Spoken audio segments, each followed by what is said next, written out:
Welcome back, everybody. It's time for Wolves versus Gaimin Gladiators. One of the top teams in Europe goes up against one of the top teams in all of APAC. This time, APAC South. It's been all APAC all day. If you haven't watched, it's been Elevate and Damwon Kia active so far. It's the first time we're going to get to see Gaimin Gladiators on your screen. And it's been some interesting results so far because what you might think was going to happen didn't quite happen today. In case you guys didn't know, we got some spoilers, ... Some upsets have happened just a few minutes ago where Elevate somehow kind of wiped the floor with Astralis. Yeah, I mean, it's going to be a rolling schedule. Apologies to all of you who are going to be watching this back at some point, but we're going to keep you up to date with what's going on this stream, previous matches, and what's going on the other stream as well. But we're trying to make up for lost time here, so let's not delay at all. Just over my shoulder, right here, map bans. Where are we going to go for these teams? A bit of a difference in the map pool. The only real commonality is that neither team has played Border yet in the last 90 days of active play. For a team like Gaimin Gladiators, this one's a bit tricky because they've only played 7 matches, was it? I think they played 7 matches, 9 matches, something like that in the last 90 days. So it's been a long time since we've seen a great body of work for them. And of course, this is their first major international event under this organization as this team. And they've got Joe, who's formerly with Invictus, who's going to have some experience. But other than that, the rest of the team is really going to be in for their first time playing internationally. And they're going to go up against a team that has a host of international experience, especially Bibu and Rise, who have been around forever. Way too long. I mean, also Oregon as well as a map where Wolves, they thrive quite well on it. In the UL as well, they've been doing quite good on that. And I had this saying myself where if you're the better team, you don't want to coin flip Oregon because it's like a 50-50 map where anything can happen. If you're Wolves right now, and we just saw it happen with Astralis Elevate, I do have to fear for you because APAC is reigning supreme so far on this map. So far. When we did some prep work at dinner last night, we were all talking about how the first day of groups is almost always a bracket buster for the teams because you set things up and you say, okay, let's take a look. Let's look at that Astralis Elevate game as a perfect example of this. Astralis, such a good team on Oregon, coming in as the back-to-back first-place finishers in both Stage 1 and Stage 2 of the North American League. They were finalists at the Charlotte Major, and they got smoked on Oregon against Elevate, a team that honestly looked okay at the 6 Invitational, but certainly didn't look like world beaters, and certainly didn't look like a team that could mop the floor against the second-place finishers at the last major. Also, I've noted that Astralis have not lost Oregon at all in the last 12 months. They have a 6-year win streak on it. That is now 6-1, of course. So, if you look at the statistics, it seemed like such a risk for Elevates, but it paid off. Wasn't the stat that the 2 teams with the most active streaks on maps were both from North America? Yes. OXG is, what, 7-0 on Theme Park? Yep. Astralis was 6-0 on Oregon. Correct. So coming in, you've got a long, proven history of doing well. But there was an old adage on Oregon prior to the rework, Nick, which is Oregon was the team where Oregon was the map where good teams go to die. Yeah. Because it was such a chaotic map, and it would often bring out the worst aspects of some form of strategy. Teams would play unpredictably, it'd be very frag-heavy, and in a frag-heavy meta, which is what we see right now, it really does make for some impressive Oregon matches. When you look at a team like Elevate, they are so potent when they are allowed to play their game and engage in these gunfights, and they proved it against Astralis. In this matchup in particular, you've got good gunners on both sides of this battle, but I do need to give a little bit of a nod to Wolves in terms of gunplay, especially when you've got Mowgli playing as well as he has over the last 6 months. I do agree with you. And I think when you look at a team like Wolves and we look at a team like Rogue from EOL, they both have like Spoiled on Rogue and Mowgli on Wolves, right? They just they walk in, they get 2 kills, rounds over, right? Yeah. Done deal.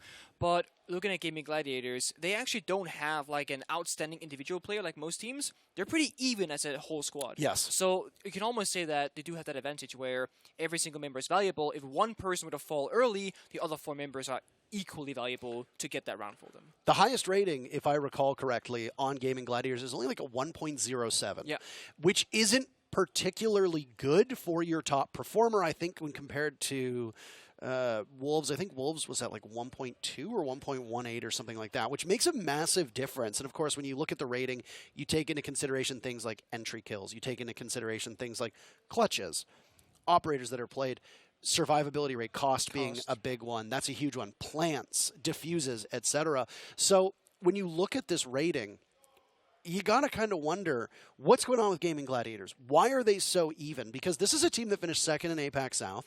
Mm-hmm. They made it in fair and square, but I honestly feel like of all the teams that are at this event, they might be the team that's getting slept on the most. I always think there's such a big unknown factor, right? Yes. And also this is where some teams might underestimate them, not do the full research, not do all that VOD reviewing, and then go into the game and be like, okay, these are the real deal gunners. And as you mentioned, aggressive meta. We're playing Oregon, where anything can happen. This is not a circumstance where a team like Wolves should ever underestimate their opponent, even if they're called Gaimin Gladiators and you haven't seen them before at the international stage. Absolutely. There's a lot of depth on both of these teams, but when you look at a team like Gaimin Gladiators, they come into an event with very limited experience, almost no experience on an international stage whatsoever. But this is something that APAC has had to deal with for 5 years now. Always. There's been this, with the exception of when Nora Rengo and Fnatic were like the two dominant teams from this region. And then you kind of had that Mantis, Cloud9, now Sandbox Gaming Korean team there as the number 3 often in APAC. You would have every now and then a team that would come in, experience a match or two, maybe a couple matches in groups, not perform really all that well, and then go back to APAC, and hopefully have taken some lessons with them.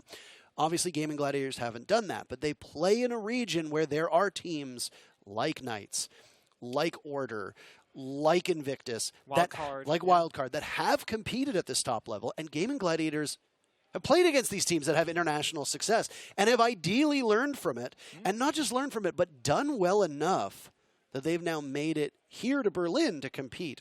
And irrespective of what happens, today seems to be APAC's day, so if you're Gaimin Gladiators, you got to think that there's some kind of magic going on right now. Maybe not for Damwon Kia, but certainly for Elevate.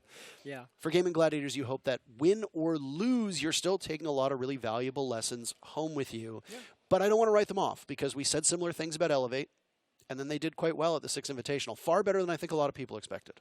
Yeah, and it's also just about, like, today is day one. So even if today is a failure, so to speak, you have, tomorrow and the day after, etc., to, like, fix your mistakes and see what you can get going for you. And even if you go home, get a couple games, victories, etc., and as you mentioned, that experience can carry you forward. On that final play day, I believe it was, or one of the final play days, Gaimin Gladiators beat Knights, basically, to kind of send them out of the equation and put themselves in. So they already have gotten a really good chance to show what they got. Yep. Yeah, so I mean, and APAC South, when you look at the two APAC regions, APAC South tends to get slept on the most as well. Yes. The talent, the casters in APAC South tend to get slept on. They were here right before us. True. We had Mandy and Dev casting. They did a fantastic job. Mandy having to go through some difficulties before we actually got into our very first matchup. She handled it like a pro, and I've really enjoyed getting to listen to both her and Dev. And I mean, not just the talent themselves. I, as a caster, am more concerned most of the time with the people who are casting than oftentimes the teams that are competing. But then the teams themselves, they come over here and they're almost always towards the bottom of the standings. Elevate's towards the bottom of the standings. Knights are towards the bottom of the standings. Order, Chiefs, they're almost always down low. And I gotta feel like Gaimin Gladiators is in that same space. So do you think, as a player, you get your first international competition, you come over here, you're excited, but maybe in the back of your mind you're realizing that you're not going to be the team that makes it to the finals just on paper. Do you think that's kind of a freeing or liberating thing to have in your head, or do you think it's almost self-defeating? I think it'd be liberating if you actually play with that in mind, like, we're happy to be here. And Dev said that he spoke to the players, and they said, we don't really care about making the major. It just kind of happened. And it kind of looked like that in their gameplay, where they're not afraid of taking risk and playing aggressive. They remind me a little bit of like NIP back in their prime, where, bad stuff hits the fan. Your strat doesn't work out. Maybe you get impact tricked or something. You'll just drop down a hatch, walk through a hallway, get 3 kills back to back to back. That's the kind of team Gaimin Gladiators are. And if they can play like that with confidence at this event, I do think they have a chance at making it out of their group, or at the very least, causing some upsets in these best of ones. This is a tough group, right? What we look at in this group includes OXG and W7M.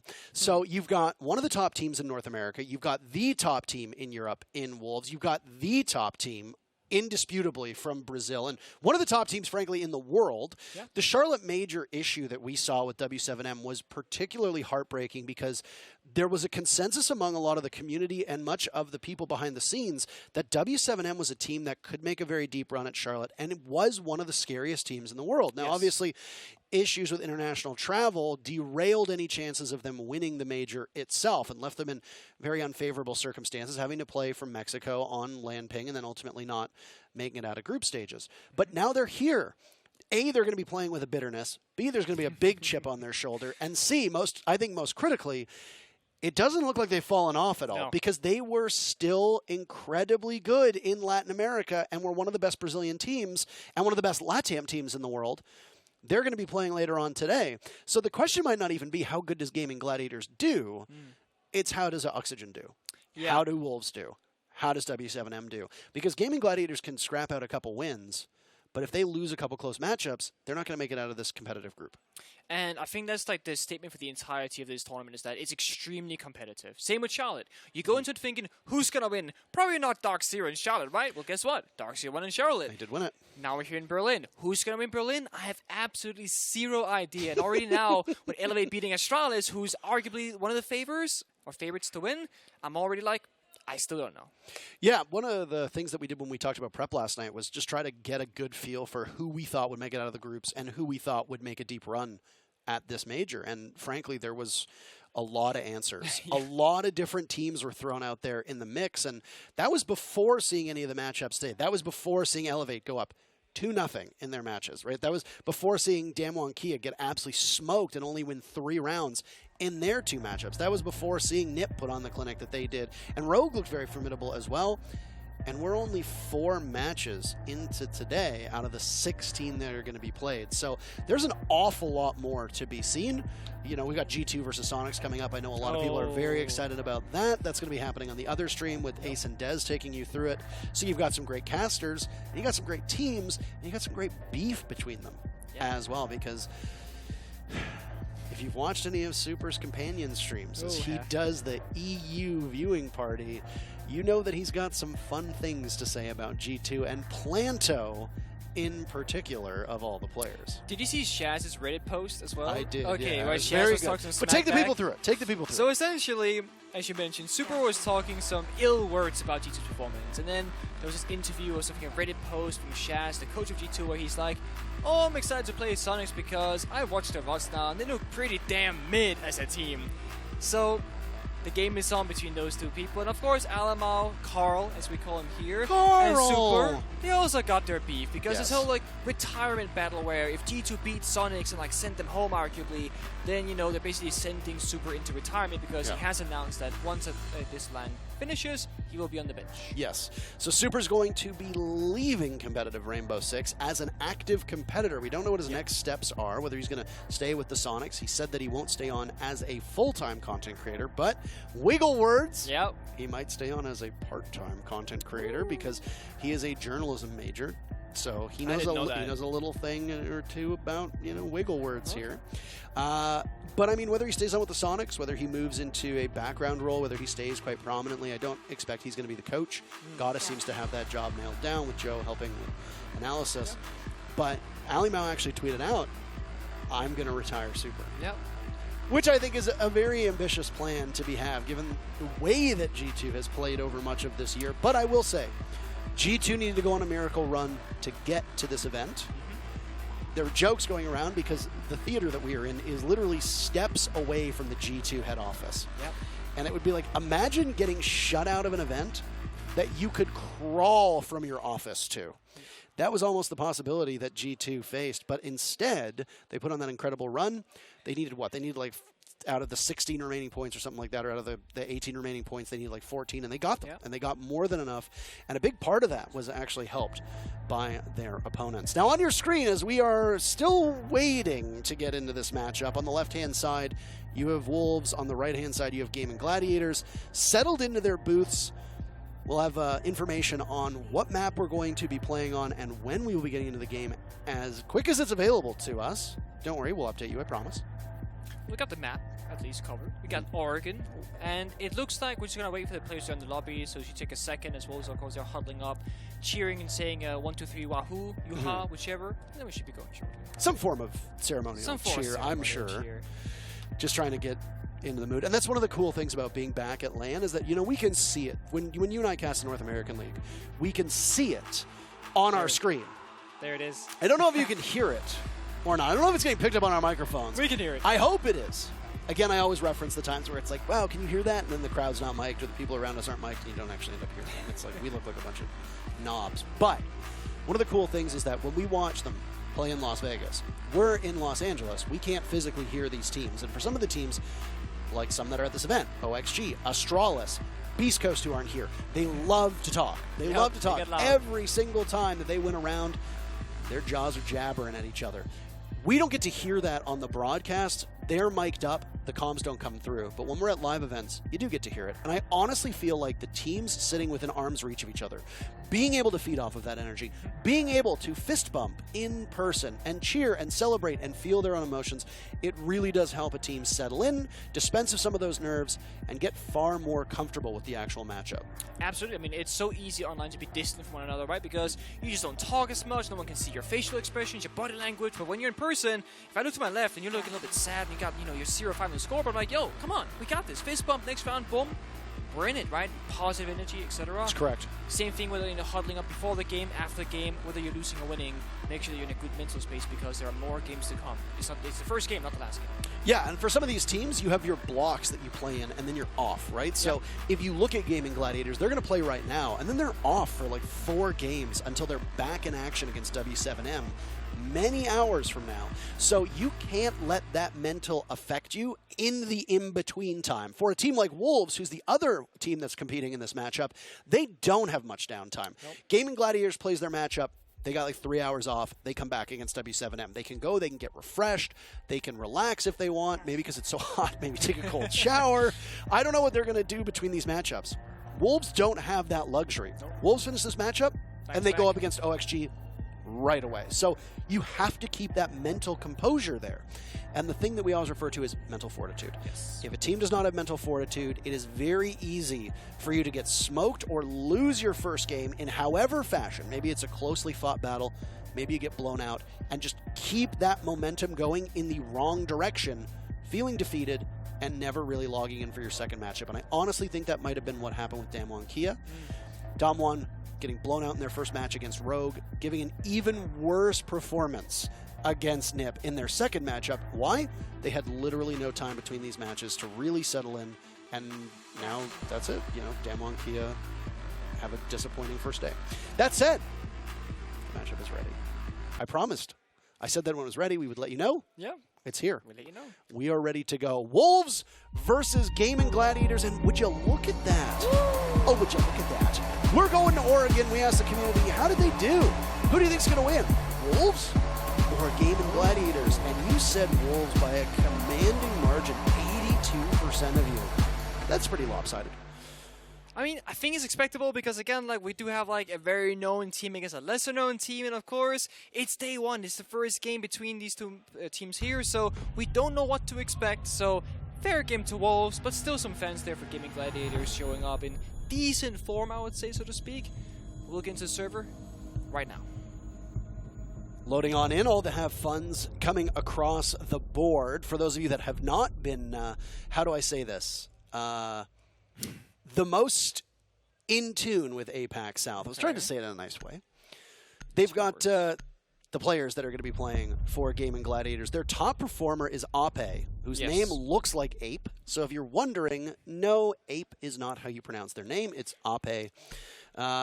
Highest rating on the team, 1.09, compared to Mowgli over on Wolves with a 1.18. Now, it doesn't seem like there's a huge difference between that, but when you look at round by round, that can actually make a pretty large difference.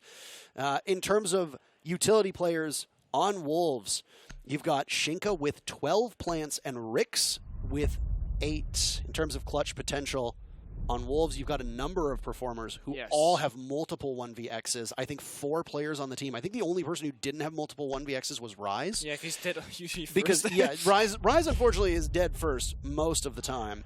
Mowgli very near a 1 KDR as well, which is a very hard feat at this level. If you can trade yourself off and get a single kill every round, your team is always going to be in good position, providing that they're able to play around that. As for Gaimin Gladiators, their most clutches are on Joe, the former member of Invictus. I'm not sure what's going on, but we are getting a pause right off of the rip as Rise has asked for some extra time. providing that they don't change the bomb site at the last second. Laundry Supply is where the teams will go to first. Wolves will ride out defense. Do you want to break down the operator bans for us, Nick? Yes, I shall. So we are starting off pretty basic here with the Maverick ban, of course, instead of Wolves. This is just a pretty standard cookie cutter operator ban. It means that you gotta bring other hobbies to the table, the Hibana, the Ace, and the Thermite. And then Wolves also, towards the end of the ban phase, banned out the Kaid, which is one of those operators that when Maverick is not available, you don't necessarily want to deal with the Kaid always. But of course, as you see here, the Thatcher is open. So Kaid could have been on the table, wouldn't have changed that much. In other words, what this means is that the Kaid ban is kind of pointless because the Thatcher is available. You can just play it, but of course, it is going to limit your operator pool more on the attacking side. Valkyrie and Flores, again, cookie cut operators, information, and of course those Terror drones doing so much explosive damage. Really good at countering Asami, dealing with shields, even verticality, etc. Nothing quite out of the ordinary. I don't think the bomb sets are going to be affected much by this. Basement is still relatively strong. Top floor kids' bedroom is still relatively strong. And of course you got those tertiary bomb sites, which are just massive coin flips that you have to go to eventually if you find success on the defensive side in your first 2 rounds. Not sure why we're paused, but hopefully we get some information soon so that we can relay it to you. Should be on our way shortly. We are missing one operator from Bibu, so perhaps he is the person in question that has something going on right now. But we see Smoke, Thorn, Mira, and Melusi, which of course makes sense given that we're looking at the laundry supply room basement bomb site of all things, because that's kind of where Mira thrives. It's the only bomb site where she's typically brought out on Oregon. And of course, Melusi as well for those staircases, those banshees to slow down the attackers, to, you know, hold blue control out more solidified. And then you get 2 shields, one on Thorn and one on Smoke, which means you can again fortify various positions, so you can then rotate around for whatever side the attackers are coming from. And all that utility is what you need on Oregon, because you have key areas in every single bomb site that is highly prioritized, but then every other area that isn't one of those is typically a lot weaker, and that's where your 1 versus 1 gunfight skill really comes into play. That's why this is like one of those chaotic gun maps that you spoke of earlier. Absolutely. And if you look at the lineup from Gaimin Gladiators, they're running with a single hard breach at the moment. We need to remind you that with the attacker repick in play at any point, Gaimin Gladiators can swap out all 5 of these operators. They can run with a completely different lineup if they so choose. So Wolves need to set themselves up well, because once those defenders are locked in, they cannot be changed. The same cannot be said for the attackers. Oh, yeah. So GG, Gaimin Gladiators, they can look at Wolves' setup, and with 7 seconds left, as long as they're quick enough, they can lock in 5 new operators that are tailor-made to take on this downstairs defense, providing that in the final 5 seconds that are remaining, that Wolves don't change up the bomb site. For Oregon, you're going to tend to see the same 2 bomb sites used over and over again. Laundry Supply down below are the 2 areas where the bomb chassis will lay. Upstairs, they'll be in the dorms bomb sites. As for the other 2 sites, they're both going to be on the main floor. They'll have the adjoining room of kitchen. One will be over in meeting hall, which is the one that we tend to see the most often. Yes. But then we've also got the cafeteria and kitchen bomb site. It looks like Bibu might have been removed. So not interesting gambit from Wolves here. They have lost 2 seconds on the clock, and already Gaimin Gladiators awarded the very first kill, I believe, onto Bibu's computer. So he will not be present. So, fun fact, the Wolves actually played a game 4 versus 5 in the UL. I forgot which exact matchup it was, but I think it was also on Oregon, if I'm not mistaken. But either way, they actually played like 3 rounds 4 versus 5, and it didn't go so well. So I feel like they would want people back into the server if possible, because otherwise we're in for a bad run right now. So let's see what we can do there, fix things up, and get right back into it in just a second. Hopefully. Hopefully. We're being told that it is an issue with peripherals and that there is a PC restart that is happening. Apparently there was some difficulties with a mouse for those Bibu. Cheeky mice. I mean, to be honest, hard to play Rainbow Six without a mouse. But if you get down into the lower ranks, you see people do it all the time. You know, if you watch some of my gameplay at gold level, you would think that I don't play with a mouse either. Yeah, so trackpad on laptop. It looks like a broken trackpad. That's what it looks like. So difficult to play for Bibu until he gets that sorted out. Have you played ranked this season, Parker? I'm actually curious. I placed into gold and then had 2 miserable games with 1 throwing, and then I think I'm like high silver now. I honestly I don't know. Okay, that's fair. I think I've only played 12 games of ranked. Okay. So I played my 10 placements and then the next 2, and then I was like, you know what? That's quite my fun. That's enough for me for today. So we'll take a bit of a short break and then maybe come back to ranked later on. Yeah.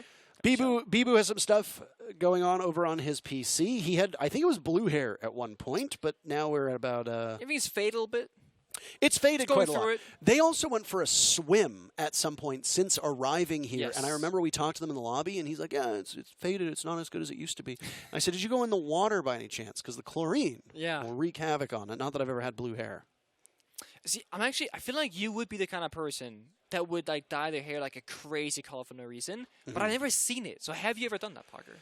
No, I've never dyed my hair at all, actually. Never? Fun fact. No. Never dyed it. And I think that's because growing up, my mother was so struck by the color of my hair that she would constantly compliment your beautiful auburn hair. Oh. And I mean, whatever. It's fine hair, I guess. But it's like, just for me, I don't have the complexion for darker hair, I feel. And I just didn't feel like I'm already loud enough as a person. I feel like I don't need to be even louder with a different style of hair. But I will say, I got in on the trend, and I used to use this blue dyed gel in my hair when I was like in grade 6 or 7. So I would have been 10, 11, 12, somewhere in that window. A couple friends and I used to get this gel that you could pick up from just like your pharmacy, whatever store, and it would dye very lightly. It would dye your hair a certain color, and it would also work as gel. So we'd gel our hair up, and then it would be blue. But the problem was that for a lot of my friends, many of whom were blonde or at least had fairer hair, the blue stands out. Yeah. With my hair being darker, it doesn't really do all that much. But we rode scooters and we wore visors because that's what was all the rage back then, and we played Pokemon just to date myself a little bit. You guys play Pokemon like the physical card version or the both? Actually, okay. Yeah, both. We play the card game, but we didn't really know what the hell we were doing. Same. So for the most part, we would just play on whatever console we had at this time. So I think 2003 would have been like 2001, 2002, probably would have been Game Boy Advance. I want to say. I think it would have been. It's close to that era at least. Yeah, I think it would be Game Boy Advance because I think the DS came out a little bit after that. Because I remember the DS being really huge when I was in high school. Yeah. DS is the square guy that flips, right? DS? Well, so they had the Game Boy Advance SP, where that was the one that was the one that flipped up. And it was just the one screen. But then they had the DS, which was just like a larger version of that that flipped up. Had two screens, and had the right? 2 screens. Yeah. And they did the 3DS, which was not 3 screens. I was like, you could be a little confused and be like, how do they fit a third one on there? No, it was just, it had that cool 3D adaptive technology where you didn't need the glasses. You could just look at it and it would look 3D. Wow. And I was like, that's a nice gimmick. Yeah. Because I never really used it for more than that. It was like 3D movies. They were all the rage for a while. Oh, yeah, they were. Loved 3D movies. And I remember I saw Jackass 3D, which was Jackass 3 in 3D. Wow. If there was ever a movie that did not need 3D, it was that movie. So I think after that point, I was like, I don't need to see another 3D movie for a while. For quite some time. Ever tried 4D? Where you get like air in your face and like smells of like aroma and stuff like that? Could you imagine smell-o-vision, how bad that would be? I mean, it would be very movie dependent if you would want to smell anything, but yeah. People would watch did you ever watch Fear Factor? Growing up. Yes, a little bit. Before Joe Rogan went on to be a non-controversial podcast host, he used to host Fear Factor, which was this television show, for those of you that didn't watch it, where contestants would basically do a series of different challenges. It might be like bungee jumping or something like depth-defying, and then another one would usually be like eating literally like cockroaches or like pig anus. And I remember at the time, people were like, imagine if smell-o-vision existed. Or like when you're watching old Survivor and they haven't showered in like a week and they're just perpetually dirty, and it's like, I wonder what they smell like. And it's like, why would you wonder that? What's wrong with you? Smell-o-vision is something that is a frontier that I don't think we need to explore. So I went to Disney World and I went on the Avatar ride. World or land? World or land, yes. World or land. Were you in Florida or were you in California? I was in Florida. Okay, so you went to Disney World? Yeah, Disney World. And very important. Avatar ride has 4 elements where you're in this motorcycle-ish position. Okay, like that. Huge screen, like that. Right in front of me. Is this 4D? Yes, they blow air in my face? Yeah, exactly. Air in your face, and you go through the forest, and you smell the trees and the flowers and stuff, and then So they had smell-o-vision? Yeah, kind of. Did they spray scents at you? No, it's more like a light aroma in the room, so to speak. It wasn't super strong. It was a light aroma. It's a light aroma. Yeah. Okay. So a light smell-o-vision. Okay, just light smell-o-vision. Yeah. And how was the ride? I cried. You cried. Both times. I did twice. I cried Like, both you times. cried because it was scary, or you yeah. cried because it was so beautiful? So the first time, I cried because I was scared, Okay. super scared. I was like holding on for my dear life, thinking I was gonna die. And then I was like, I gotta go again, and like actually I opened because my eyes closed the entire time. Right. And I was like, okay, next time I'll do it with my eyes open. And I was like, oh, it's so beautiful. I just cried. It was really good. I would recommend anyone. I waited in the line for 3 hours. I was going to ask. Yeah. I was going to ask because a friend of mine shared a photo. They live in Florida, and they wanted to go on like the King Kong ride. Oh yeah. It was like 600 minutes. Yeah. Sounds It's like- accurate. It's half Well, the it's time like 10 is in line. hours. Yeah. How the hell are you going to spend 10 hours in line or something like that? I just looked at it and I was like, oh no, it was 6 hours. So whatever 6 hours works out to be, 360 minutes. Yes. It's just like, it was 6 hours. It's like, I could not imagine queuing up for 6 hours to ride a single ride. That lasts like, what, 3-4 minutes? Yeah, but at most. At most, yeah. Like, that's a flight. That is actually a flight You across could the fly world. like from Florida to Europe in that time. You could. And That's it's like, crazy. it's like I could get on a plane and be like, okay, the moment that you get in the line, Mm. and then I'll be like, all right, let's see who gets there first. And you're like at the front of the line, you're like, oh, this is awesome. And I'm in like Madrid. Yeah. And I'm like, You're on summer sweet, man. vacation. Yeah, sweet. Glad you're having fun there. That is a good point. Like, when you put it into perspective like that, it's ridiculous. It is. But when If you're you're not there... paying with your money, you're paying with your time. Yes. Though, and, yeah, time is Isn't Disneyland like $150 as well? So I mean, I guess you're Oh, it's a. You're paying It was with- a, you're paying our with trip was a both. lot more than that. paying with both. It's like we had a hotel and stuff. You had a hotel? Yeah, we were there for like a week. Wow, those are hard to get. Yeah, and not cheap either. Wow. Yeah. Hotel had a pool. Hotel. Is that like you stay in there? She's so It like had a pool? we had a pool, so we were swimming. After we were done walking, we started swimming instead. Eat the rich. Also, our feet were like it's like we're walking on nubs. It felt like they were torn apart. It was terrible. You're walking all day and you're standing just in lines waiting. You need better shoes, my friend. What if I told you that there were entire... You have no shoes on. I cast barefoot. Of course I do. What am I going to be doing? Connected to the ground. What am I doing wearing shoes when I'm on here? I don't have a wiki feet. I think I don't. I'm assuming I don't have... That's it. My shoes I'm are coming off. assuming I don't have a wiki feet. I have never checked, and I do not need confirmation from any of you whether I do or don't have it, because I think that is weird as hell. Why are you standing on your tippy toes? I feel like I lost a lot of height with my shoes on. I'm not going to lie to you. I feel like I was up here before, now I'm all the way down here. Those are nice shoes. You just said I don't have nice shoes, and I need new shoes, and now you say I have nice shoes. No, that's not what I said. I said you need better shoes. If you're So going to be they're walking... nice, but they're not better? In a prior life, before esports, Okay.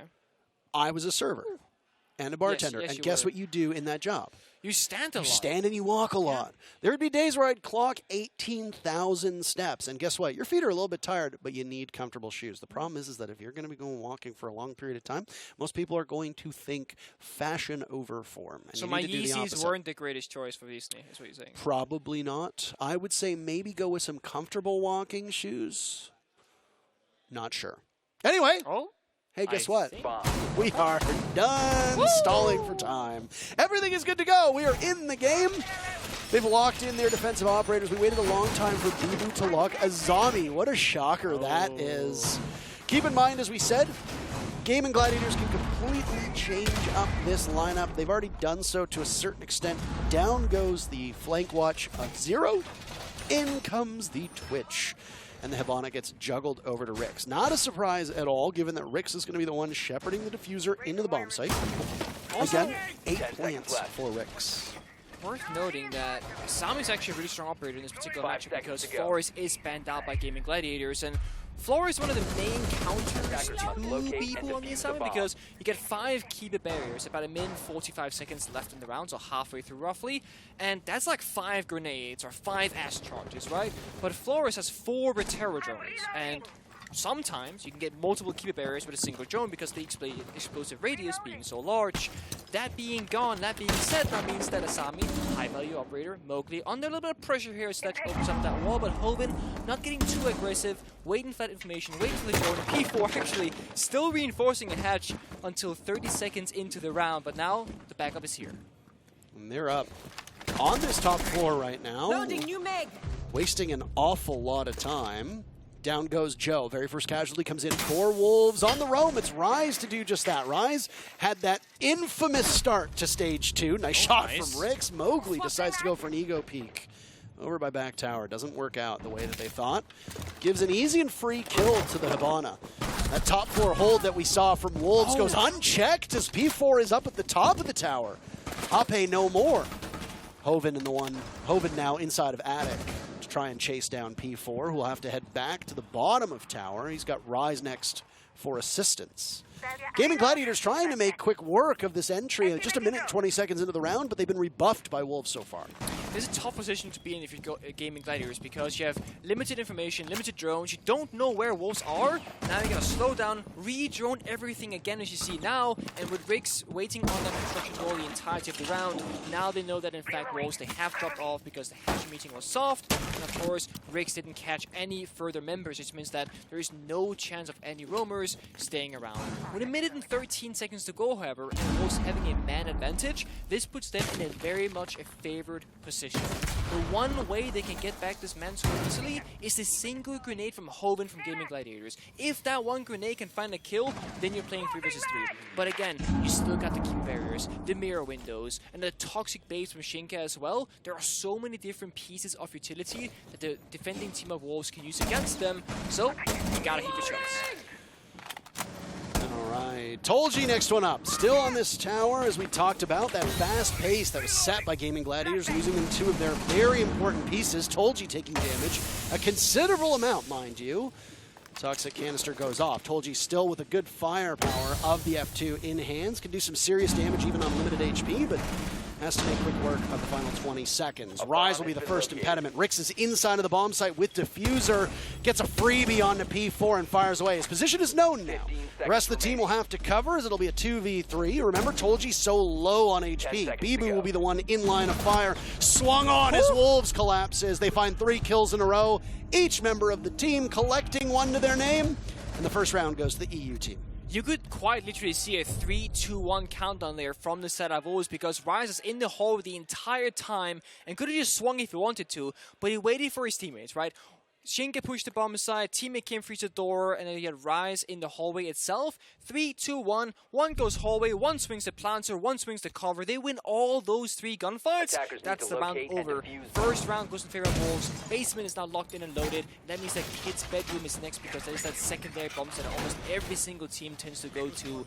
And a little bit of a change here as we see the Goyo being brought out, and no smoke, but a mute is on that board. That is going to mean that the walls themselves can be covered with those jammers. That's going to force out either the Twitch drones or a grenade and some utility. When you look at the side of Gaimin Gladiators, they got 2 grenades on the Hogan on Sledge, 2 on Joe on the Finger, and 2 on Appy on the Nuke as well. So you have so many different pieces of these vertical grenades, or upgrades as the European talent calls them, that they can use at their disposal to try and find some kills. And it's also why Wolves are going for these aggressive setups where they got actually an open line of rotation inside the master bedroom closet, with not a rotation in it, but a soft angle that basically gives them an aggressive way in towards master bedroom. Then they got the mirror window set up downstairs, I believe, yep, instead of servers, that helps them hold kitchen, which gives them bomb site control with those C4s below. So a very dynamic setup for Wolves. Saw in the last round the setup from the Wolves on that top floor, and how much time they wasted and how successful they were at stopping Gaimin Gladiators from being able to get that pivotal part of map control. Hoven takes down Rise, but Bibu has his teammates back just in time for the adrenal surge to get hit by Joe. Think bans will be something that I'm sure we see a lot of at this major, but it is not present here in this match. Instead, the utility operators of Maverick and Flores were removed, as you talked about in the very first round. How incredibly effective a Flores is on this map in particular. Instead, Gaimin Gladiators will have to run with a bit of a different setup. Hard breach off of Rix, into the hands of Tolji now, holding that diffuser, so Gaimin Gladiators will just juggle that objective. That's okay. Rix actually has been the hottest shot on the team, as we've had no problem doing so from the support role. Back on Laundry and Supply, it didn't end up working out. Wolves still won the round. But the gap will now increase as Ape takes down Bibu, the only player from Wolves who had gotten a kill thus far. It's going to be a split attack here, both breaching the master bedroom walls and attic, as we saw earlier from Rix. That means that there's multiple areas of contention, but there we see Ape getting a free kill once again to Moke, the middle of that bomb site, leaving Shinka and P4 in a clutch situation. 2v4 with a ton of time left on the clock. It's weird to see a Nook on Repel, by the way. Down goes Tolji, but so does P4, and then Joe walks right in. 2 kills with the LMG in hand. And the top floor is not enough for the defenders. They'll have another attempt at it. But it's instead Gaimin Gladiators who run over Wolves in round 2. Worth noting that Gaimin Gladiators, looking at their VODs when they play in APAC, seems to be that when they find the opening kills and they gain some ground by the enemy that peeking them or just winning those gunfights, that's when they thrive the most. When they're on the receiving end, like in the first round on basement where they are in a man disadvantage, that's often where they fall short. They don't seem to be the most structured teams or team at isolating enemy players and finding those kills back, but when they have the momentum, that's where they shine. They keep going forward, they have manpower, they have aggression, of course, they just keep throwing bodies at you. And as you saw in that 1 versus 3 from Shinga, there was just too many members of Gaimin Gladiators ready to trade if any of those kills were to go through. And that's why they got that round. Tied up 1-1, and we are going to go to a tertiary bomb site now as Wolves are changing things up. And there will be, as you mentioned earlier, that meeting preference here rather than dining. And it's going to trigger a couple of attacker repicks here. 4, in fact, so far. Typically, we do see an offset being picked up on this particular bomb site. Not the case right now. It's going to be a thermal with top breach, Nomad for flank watch, and then some soft destruction of Joe and Api, both to Finga and to Sophia. I find it interesting that they've decided to forego the more favorable bomb site upstairs, but full sentence. I mean, why not? You got to keep things fresh. A lot of teams don't like going back to the same bomb site right away. They like that brief pause in between, so maybe Wolves can catch Gaimin Gladiators off guard. This is not a well-played map. Over all of the matches played in APAC South, Gaimin Gladiators did not go to Oregon once. Wolves, 3 times, and they're up 3-0 in those matches. Looking to go 4-0 in their run on Oregon, and with that kill on Hoven to get things started. You talked about how incredibly important it is for Gaimin Gladiators to get that first pick. They're not going to get it this round. Now I'm going to see what they will do to try and get back into the league here in this particular round, because this is where they struggle the most. Hoven is the sledge player, the only vertical destruction, because Joe has spent all 3 soft breaching charges on the Sophia downstairs. This means now you're limited to a horizontal attack on a vertical bomb site, because Wolves, guess what? They're playing up above, inside our kid's bedroom. They're playing above an attic. They're playing above master areas where Emote got that first kill. If you push through this hallway right now with Toji and Joe, nothing's good gonna come out of that. So you go up the white stairs instead. Keep a barrier, blocks your line of sight. One-way angle for rise on the staircase. Well, can't do that. Go back downstairs, but again, now you gotta worry about the vertical play. So Gaimin Gladiators right now in a really hard place need to make up their mind on how they want to get in, where they want to do it, and just commit to that one single element. But no matter what they choose, it's going to be very difficult. There's the finger to burst in. 2 kills for Gaimin Gladiators, answered by 1 from Wolves. A second will be found as Ape goes down. Joe in the midst of the site, trying for something in kitchen, can't accomplish it. It's Rix in a 1v3. Target acquired. Oh, a nice flick on over to Rise. Another body to his right, but he drops through the hatch. Bad timing, but the good news, he's still got a minute to go. Get back to the bomb site. Bibu and P4 have likely heard the drop through the hatch as well, unless comms were particularly bad. The default cam being up in back tower has at least given away the information that the thermite laid down below. 45 seconds. Creeping around waiting, because again, we have time to work with. Has the 1 exothermic charge, but odds are, it's not gonna matter. Mute gem on the wall, can't get it open up. Has to sneak and creep around this hallway and just hope to find 1 kill, get that 1 versus 1, and then maybe potentially set himself up the clutch. Both members of Wolves far from one another. He can isolate either member. Just gotta choose which one. His position given away as the ADS will burn through the flash, and then a slow peek around the door as it's P4 up on the counter to get the final kill for Wolves and give Wolves the lead again. 2-1. Cheeky angle as well there on top of the fridge inside of kitchen. And surely that means we go back to the laundry basement room, because it is indeed the strongest bomb site for the defenders. Typically, the basement is just like a bunker bomb site where you can sit in corners, in strong positions, and it's so hard to problem solve for the attackers. What we saw in the first round, of course, is that Wolves, they are roaming very aggressively. And if you are a team who really understands the fundamentals of how to do that successfully, it is a very good choice to go for. It's almost like when you play Clubhouse Basement Defense, the SSG roam, if you will, you need a lot of reinforcements and utility to the roam game above. Same story here, because you got the key barriers, as mentioned earlier, you got the Banshees, you got the gadgets on Thorn as well, the Razor Blooms, and it gives you so many different pieces of information, and you got multiple shotguns, right? You got shotgun and shake on the smoke, second and shotgun and P4 as well, so you can open up all the top floor hatches, the first floor hatches, and sure, by opening up the meeting hatch, you're giving the attackers that hatch open by default, giving them more hard breach available. But the thing is, for the basement defense, there isn't a whole lot of things to breach. So it's not really a huge loss in this specific scenario. We'll have to see if Wolves can do that roam game successfully again, or if Gaimin Gladiators, they read this, they go for a rush, or they just find more kills without losing bodies on last.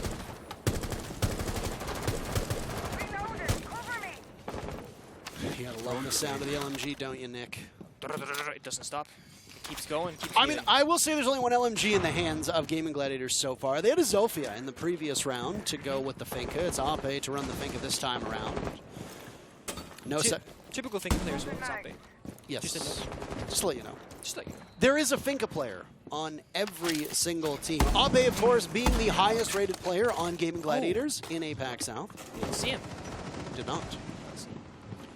That sidearm going off. Both P4 and Hoven have access to the ITA sidearm, which in a pinch can do some damage. Rix is making incredible shots, and they will continue. Mowgli tries for one of his own. Not able to do it.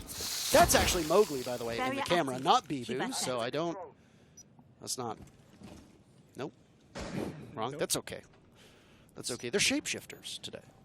They are. Back tower stairs, Mowgli will hold down the fort. We're about to hit the halfway mark. He hears the drone, but doesn't know the exact location of it. Again, with this laundry supply defense, Wolves like playing off-site. Force Gaimin Gladiators to commit to the utility you've used elsewhere, and then try to push onto the bomb site. They did last time around. They were even numbered. Remember, the push came? It was a 3v3. Wolves ended up winning 3v0. Down goes P4. Just the one player who's isolated by back tower stairs, and that's the power of the LMG as Ape picks up 2 kills. Full control off-site now for Gaimin Gladiators. The final 2 players of Wolves staring down a flawless from Gaimin Gladiators.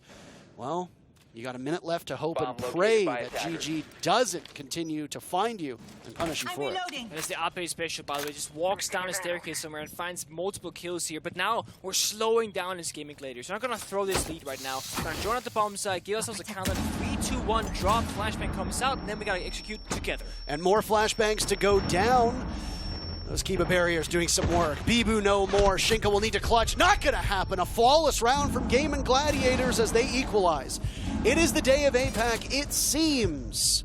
As, like it or not, for Wolves, they cannot shake their opponents who haven't played this map in a long, long, long time. And it all comes back to the opening kill and who gets to have that early advantage. Because when Wolves find the opening kill, in Gaimin Gladiators, they struggle so much getting into the building. But when Gaimin Gladiators finds 1 kill, usually a second or third follows in very short fashion, just like in that round. Ape found 2 back-to-back. Before that, Riggs found the opening. It was all over from that point forward.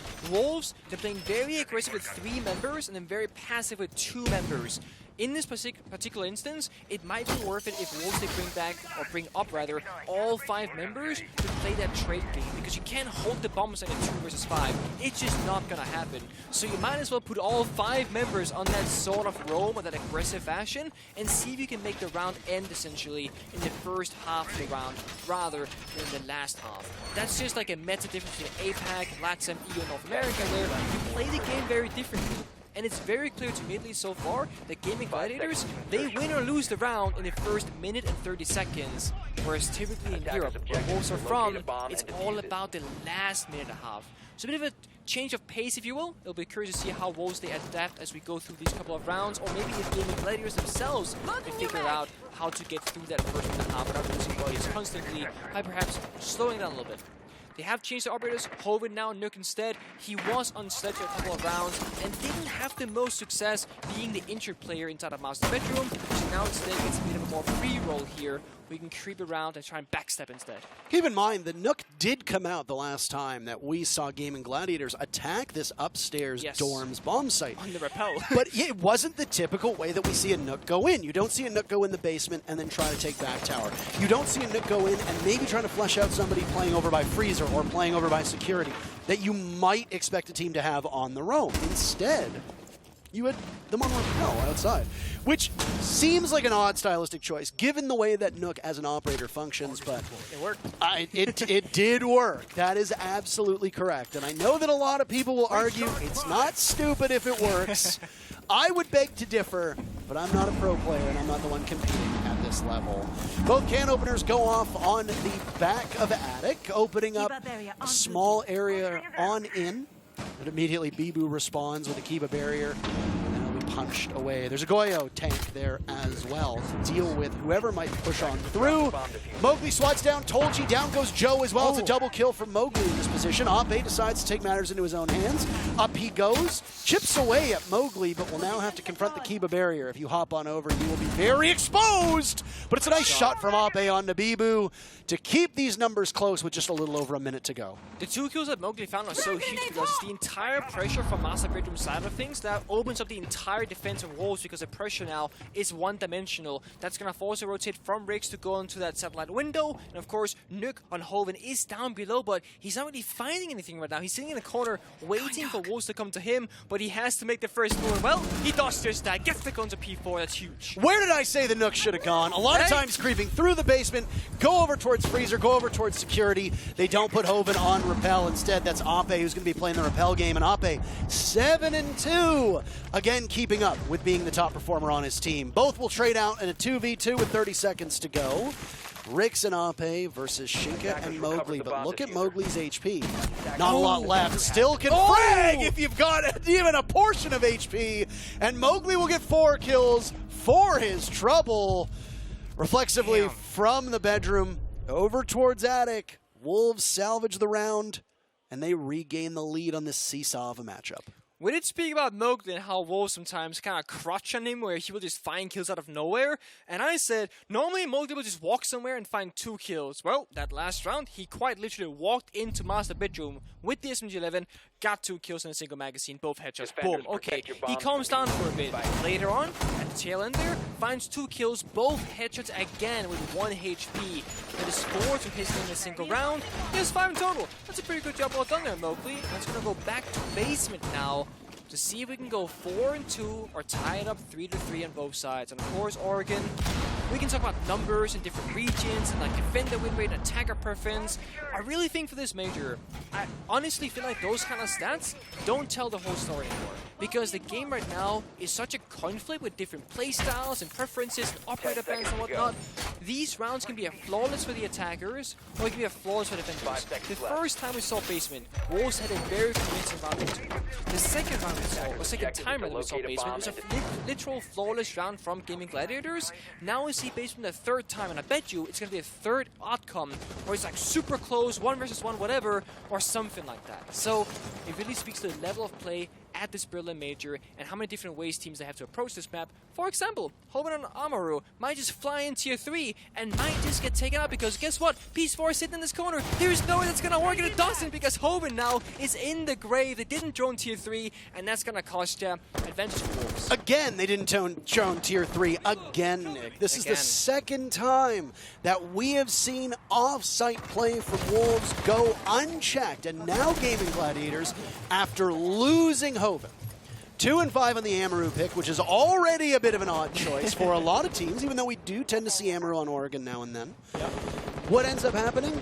You've got to repurpose your drones. You've got to repurpose your push. And this utility, these 6 flashes, those sets of nades have to go in and might have to dispatch somebody playing on the tower. P4 still exists, even though Mowgli's been taken down. So Wolves have lost 1 player.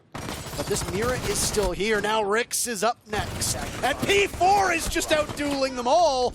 Nearly missing out on a 3rd kill. Gets swung on in by Ape.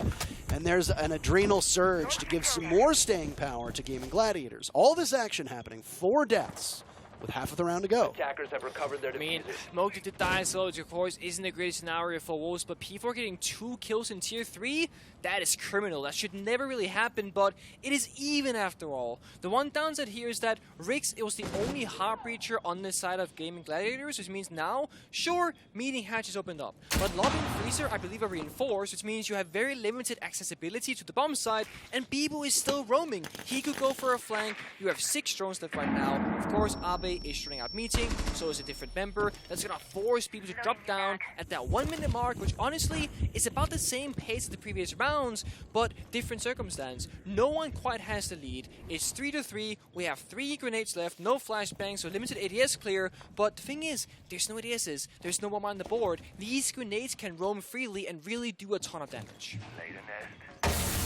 One thing to keep in mind though, There's a deployable shield. That might be down. There's Kiba barriers. The grenades might have to go towards those, as there's the last of the Kiba barrier to go on in, and it will flummox the Ana.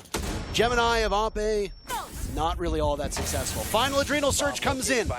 Last time around, Wolves were able to swat down in a 3v3. Can they do it again? That's the real question. The first domino is Ape. Told she can get one, but that's all she wrote. Rise taken down by Joe into a 1v1, but it's Bibu to swing and win it to give Wolves the first half 4-2.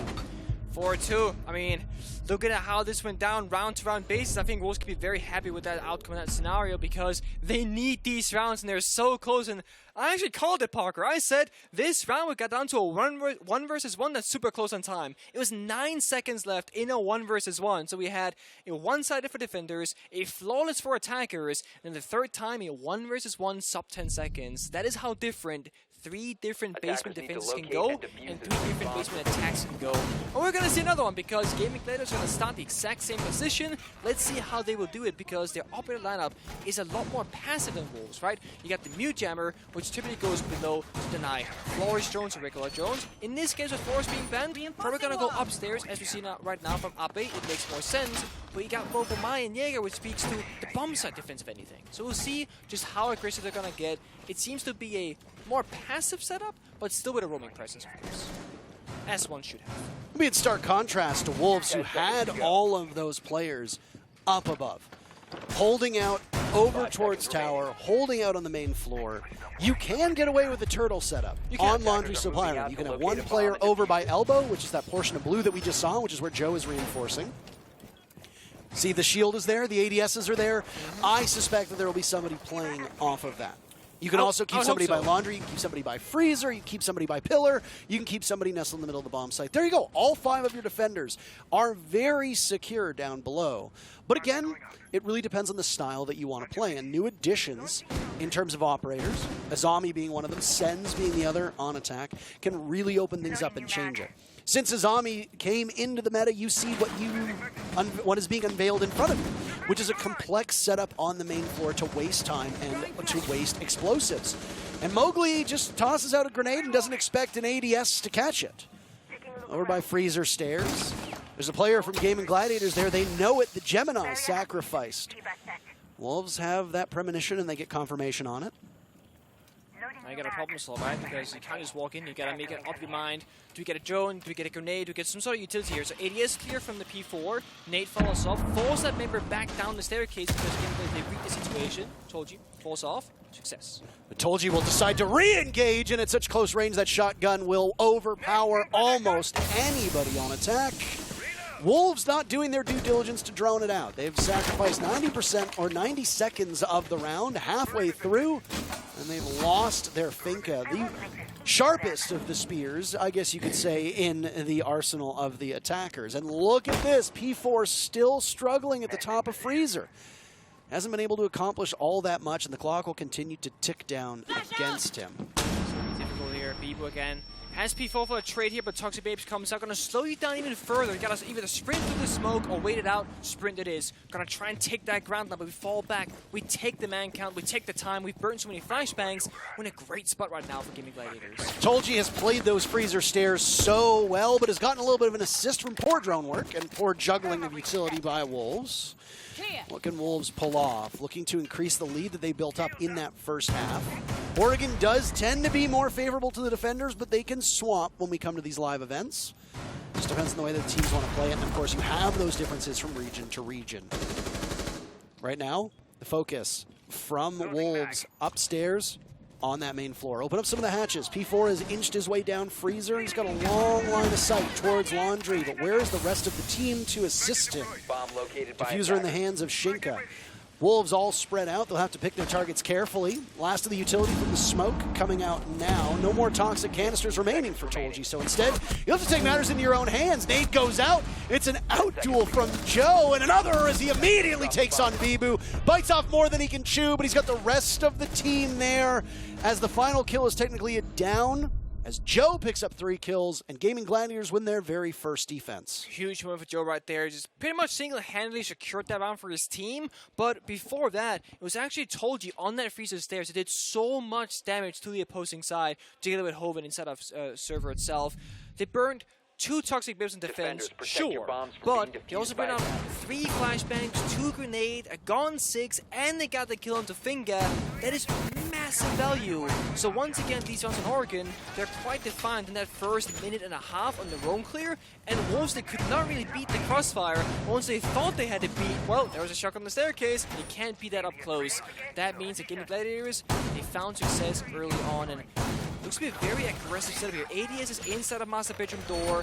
Closet rotate, jammer on it as well. Gonna be holding trophy here with the Aruni laser gates too, which means again, early aggression. We're gonna contest the Wolves on the entry points. I'm curious to see if they have a different approach now on the attacking side, because it looks like Gaimin Gladiators wanna contest you downstairs, upstairs, everywhere really.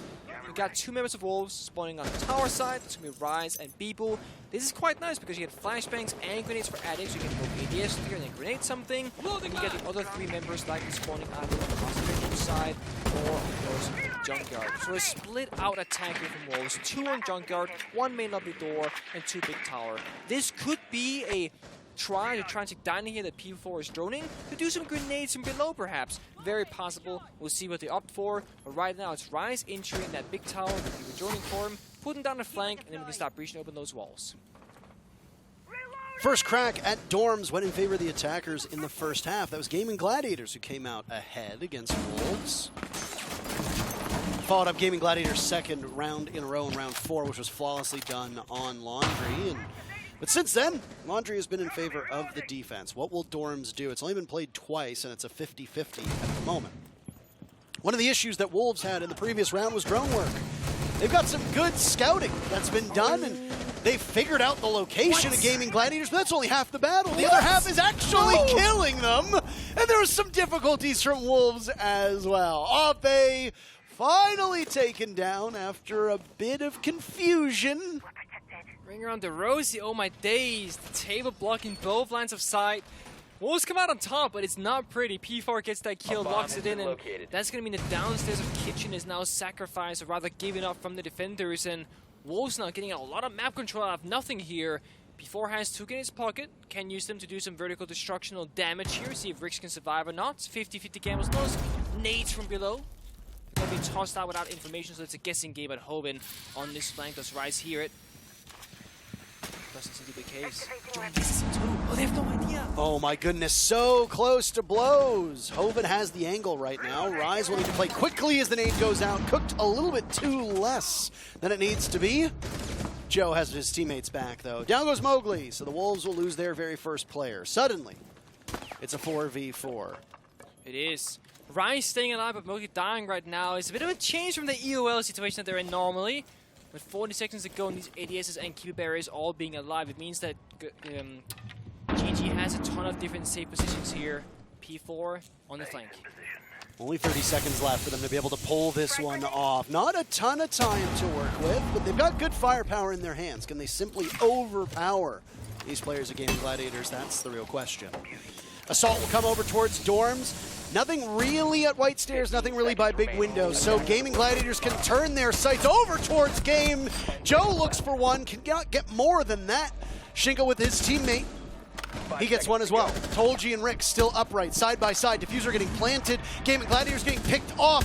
Tolji can't do it, but he walks right in, and down goes the diffuser being planted at the last second. Gaimin Gladiators salvage the round as the coverage is not good enough for Wolves. And we've got a tie game, Nick. We're having some issues with the clock right now on the attacking side. The final round from Gaimin Gladiators, sorry. They were struggling on the basement attack, right? 9 seconds left, the round ended. Now Wolves, 2 rounds in a row since the side swap, they're struggling with their time as well, where they were planting in 0 seconds, and Tolji got that kill towards the planter. Round ends right then and there. It's over. Now we see Gaimin Gladiators go to that tertiary bomb site. This is essentially where Wolves, they have to win a round, right? Otherwise, bomb site reset. They can go basement onto Kid's bedroom, and then it's match point, then you go tertiary again. Or you force overtime at the very least. So now Wolves, this is your challenge. This is your task. You have to win the worst bomb site to defend, essentially, the second worst to defend. Otherwise, we're in for a really bad time in this game. 10 seconds left. Could have said it better myself. The tertiary bomb site really is where most teams trip up on Oregon. That wasn't the case in that first half again. If we just want to go over the body of work that these two teams have been putting in over the 8 rounds of live action, now as we go into round number 9, we'll see what happens over these 3 minutes. You look at it and attackers, 1 dorms upstairs, 1 laundry. That's it. That's all that we have for these 2 attacking round victories. It has been defense all the rest of the way, taking 6 of the 8 rounds. So it's hard for us to really get a ton of information, especially given that the only tertiary bomb site that was played wasn't over towards cafeteria and kitchen. It was the meeting component. So what are we going to do? Well, we're going to have to speculate. Joe goes down as it's another take onto meeting, so the second time this bomb site will show up. And that is a crucial blow to Gaimin Gladiators. To lose your Azami as the first defender is dangerous. You've got 3 operators, the Smoke, the Wamai, and the Azami, all of whom you want living to as close to the end of the round as possible to maximize the value from their gadgets. The best player on your team in terms of kills and one of the strongest operators in the game right now is the first one that you lose. That's particularly damning. It is.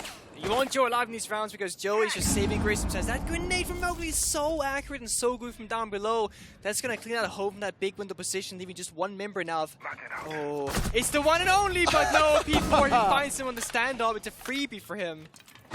No, I don't know if I'd call it a freebie. That one is far more of a freebie as Rix decides to dry peek the main door. It'll need to be retrieved by Tolji. A kill for Tolji on Mowgli is a good start, but there's so much ground to make up. It looked like it might be another dry peek, but Tolji's decided that that is not the case. Conventional hard breach eschewed in this round. Instead, secondary hard breach coming in from Shinka's Fuse. It's not that out of the ordinary on Oregon. Especially in NAL, we see an awful lot of Buck and Ying being brought with that secondary hard breach gadget that's affectionately referred to as the can opener. It's true. Rix finally bleeds out, leaving Tolji as last man standing. I don't know if Tolji can hear the diffusers being planted inside of kitchen. Might be happening under his nose. Potential avenue back into the bomb site is present, but Rise picks up the final 2 kills of the round. And after that streak from Gaimin Gladiators ties the game, it's again Wolves to take the lead. Gaimin Gladiators have not led so far in this match. And this is exactly what Wolves needed. Like, this is the one position they could not mess up is the tertiary attack. And they did a really good job. They just found the kills again, and that's where Gaimin Gladiators kind of fall apart when they lose that man count. But it was a very swift frenzy of 4 kills for Wolves, and that was it. Told you, last man on site. Could not do anything, had 1 HP left, and of course, bombs being countdown successfully as well. But now we get the bomb site reset regardless, right? Go back to basement where, well, it was Gaimin Gladiators that found a ton of success. They can do so again. Let's see if Wolves will change anything up here. We do see some attacker repicks now, and look at this. Rise is hovering the Blitz right now and Beeb with the Thatcher. And I'll tell you why this is happening. This is like a 99% blue rush because you EMP closing the double door right here. That's going to take away any jammers or banshees or traps or ADSs. Then Blitz can just walk on through where Jaeger is, flash the player behind the shield, take control, hopefully get the kill. Then you got blue control. You can work with that. Then you go into pillar, etc. That is likely what's going to happen right now because these attacker repicks are speaking to that exact scenario. Even Shinka on the Nomad is to cover the flank once you take ground control. Let's see now if they can do it successfully. Let's see how fast they go, and let's see if they do indeed use the EMPs in that exact way as we expect. Oh boy, it's always nice to see a Blitz on the board. And Love again, it. no hard breach present for the second time in a row. It's Nook being brought with the hard breach gadget. Here we go. That's another operator that has access to that. The rush is about to unfold in front of our very eyes, and there they go, off to the races. Rise charges on in. Ape manages to take him down. The grenade from Mowgli lands, and Hoven is no more. Ape sitting in the midst of the toxic canisters, but loses the shield as his nitro cell does more friendly fire than he would have wanted. Now it's Mowgli's turn. Up next as the proximity sensor goes off. Joe taken out. 1 player towards the back stairs. They don't see Tolji in this position. Down goes Rix. It's an absolute brawl. 5 players down, out of 6 to the body, and a grave is dug for yet another as Ape and Tolji line up. Shinka in a 1v2. Everybody on low HP. Shinka sitting at about 70. They have the most HP in the entire server right now, and there's still 2 minutes to go. What are you going to do at this point? No real utility, but the mute is there. Ape misses his shot. Shinka needs to get out of there. Instead goes for the confirm. It's Tolji versus Shinka in a 1v1. Diffuser miles away. Drone thrown out to attract the attention of Tolji, but Tolji doesn't take the bait. Instead, sitting over by Pillar. Can you get any sound from it? That's the real question, Nick. Seems like he knows. He was wiggling his drone around for information. There it is! Finds the kill as well. Shinka gets the round. Match point for Wolves. What a rush that was. And it started off badly. The Blitz, the first casualty. Gaimin Gladiators, whether they knew it was going to come or not, unlikely that they knew it was going to come because of the way that the operator repick works. Yes. Or the attacker repick works. I should be specific because it's not all operators. Just the attackers. Just the attackers. In this case, they rebuffed it. You decide to charge in through blue, but you lose the deployable shield. You lose control of elbow. And with a team like Wolves, you know that they're going to match firepower with firepower. Now, I will say this. As a timeout is taken, I will say this. Okay. The scoreboard right now is fascinating to me. Nobody is really doing that hot. It is a very even matchup. Actually, especially Wolves. Especially. Wolves right now, P4, 8-8, dead even. Yep. Bibu, 6-5, one above 500. Rise, 9-8. Mowgli, 7-9. Shinka, 7-6. Ape, 9-7. Tolji, 10-8. Joe, 9-8. All of these players are within 1 to 2 kills of their kill and death ratio. It is razor thin. Nobody's really stepped up outside of the norm. Everybody seems to be playing their role well. Everybody seems to be bringing utility, teamwork smarts, and killing potential. Now, we can't talk about communication. We can't talk about the leadership that's brought for these can't players. hear it. We can't. But in terms of just pure firepower, both of these teams are on extremely equal footing. The only real standout I will say, and I don't want to have to point it out, is Hoven is 3-7. That's really the only bad, quote-unquote, performer right now. But we don't know what Hoven is doing behind the scenes to help the team, if anything at all.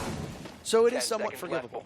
Either way, as a team that we talked about in the pre-show before we got into the match, Gaimin Gladiators was not necessarily in the upper echelons of this major. I think this is a statement from them to take 4 rounds against the #1 team in EU on a map that Wolves are 3-0 on over the last 90 days, and Gaimin Gladiators haven't played at all. I think that's an impressive feat, even though a loss is not what they want, and a loss might not even happen. Hoven, we talked about, gets the very first kill on the Mowgli. Even if it's a loss for Gaimin Gladiators, I think they can be very happy with the performance that they put in here in this matchup. Either way, the Wolves, if they want to win, they're going to have to do it from behind in numbers, as it's a 4v5 with pretty much the entire round to go. Also worth noting that 2 rounds came down to a 1 versus 1, both of which Wolves won. So it could have been 6-4 in favor of Gaimin Gladiators for all we know. So it really has been a really tight match so far, and with the opening kill going in favor of them as well, it's like it could be a 6-5 all of a sudden. It's very close once again. Of course, right now, right here, it is match point for Wolves, 6-4 in their favor. Tolji holding down this feature staircase last time, trying to do it one more time again. Has that ADS, has that barbed wire, and P4 this time, respecting the distance, because last time, got a little bit too cute, walked up a little bit too close, and got taken off. Has to wait for Shinka to rotate that Hibana for the hard breach, get open that hatch above Tolji, and then apply a bit of pressure. But right now, Shinka is droning, putting down that flank drone, etc. This means that Wolves are going to be pretty low on time, because the first hatch is not going to get opened up until about 1 minute 25 into the round. This is a little bit slower pace than what we typically want to see in the attacking side. Plus, you're missing Mowgli. It's going to be a close one. 2 nades off the board, adrenal surges off the board. And I know that we don't focus on it as much, but you can't play with the same level of recklessness because there are no adrenal surges. That's Teams true. will take more fights. They will take more engagements where they know I might take some damage from a toxic canister, but I'll push through it and get the kill because I can get topped back up at least 1 or 2 times by the Finka. That's not a possibility now. So you will see a bit more reluctance from Wolves and from other attacking teams when a Finka goes down first. That's a good point. It's also Mowgli, one of your crazy aggressive players, normally entries for you as well. That's not going to be available to you right now. And with 45 seconds left, you need speed, you need entry players because time is running out. And Rise, no one does a good job at this, but he's all alone in blue with 3 members in meeting. And it's mainly a big tower hatch drop for Wolves. All 3 explosions of fire in front of the eyes of Wolves. And what do? You got to wait it out. Listen to the cacophony of explosions and flashbangs going off. The debris in front of their eyes. P4 the first kill from Wolves. Inside of Electrical, but Ape's on the flank. Shut down by Shinka. Now it's Joe on Pillar with a double kill of his own. Rix with 1.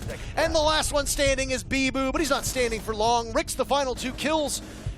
Gaimin Gladiators aren't going away easy at all. We're going to need 12 rounds to settle this between these 2 teams. They're gonna fight. They're gonna fight hard. They're gonna fight it rough. And opening kill really is the story right now because that seems to have a very clear favor of who gets to win that round. The thing is now, basement bomb site is locked. It's match point. Gaimin Gladiators, they need this to go into overtime, and they gotta do it in Kid Storm defense, which really is one of those 50-50 bomb sites where it can go really great for you, or it can just fall apart. We've seen Kid Storms being brought out once before. Second round on this half so far in the side swap, and it was Gaimin Gladiators coming out victorious. So last time it was out in their favor, but it was again the Wolves running out of time. Remember, they were planting on 0 seconds, totally flanked the attic rotate, killed the planter, time ran out, and boom, they get the round. It was a close 2 versus 2 essentially, no clear winner. Now, we're gonna see an Oryx being brought out. A good weapon, the T5 with the 1.5x scope, we'll call it the fastest arbiter in the game of Oryx, can jump up hatches, all this crazy stuff. So it does seem like Gaimin Gladiators are speaking to again, playing for those kills, because shields are not gonna matter if you lose the gunfights, Goyo canister is not gonna matter if you lose the gunfights. You need to try and get that advantage and roll with that. That's also why Wolves, 4 members close to each other, making sure that if anything happens, we can trade and get a refrag. Yeah, you cannot sacrifice that very first kill like we saw in the previous round. Mowgli has been the main focus through EUL for Wolves. By far and away their best performer. But, well, Bibu was there too. Bibu went plus 28, by the way, which is an incredible thing. Especially for somebody who's been around as long as he has. You could very easily see Bibu adopt that old mentor, veteran style, maybe even journeyman, go from team to team and bring that experience with him. But no, he still can hang with the kids, it seems. But as for Mowgli, 7 and 10 on entry. A bomb has been located. Not usually going to cut it against the better teams. And I don't mean better teams in terms of skill. I mean the better teams in terms of the opponents who will punish you. I think with their lack of experience, Gaimin Gladiators are not a team that can punish you as effectively for that, which is what has allowed Wolves to stay in this matchup. I've been more impressed with what I've seen from Gaimin Gladiators so far in this game than I have from Wolves. And I mean, the scoreline doesn't show Gaimin Gladiators as the better team right now. It shows Wolves ahead.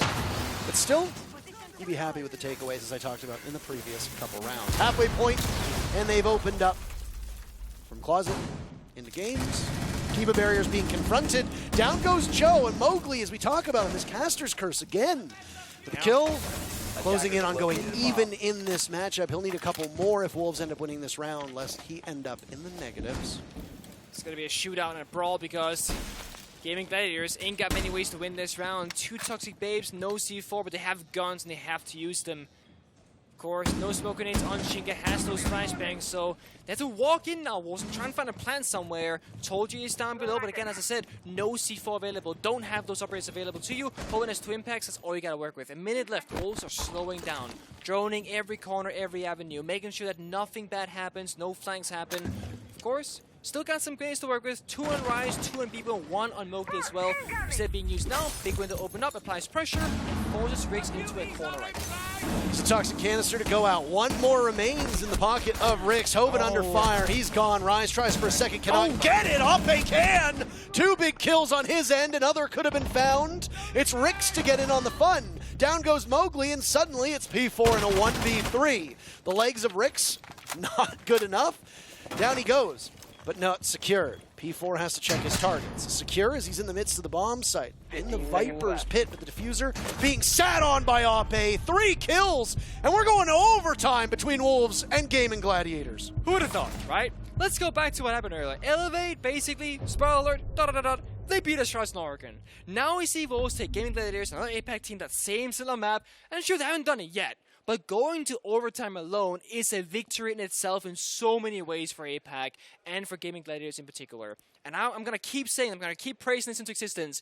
If you are, quote-unquote, on paper, the better team, I do not understand why you want to go to Oregon willingly, because it is a coin flip map, but I don't want that to be taken, or I don't want that to take anything away from Gaimin Gladiators, because it's only a coin flip map if you know how to play it.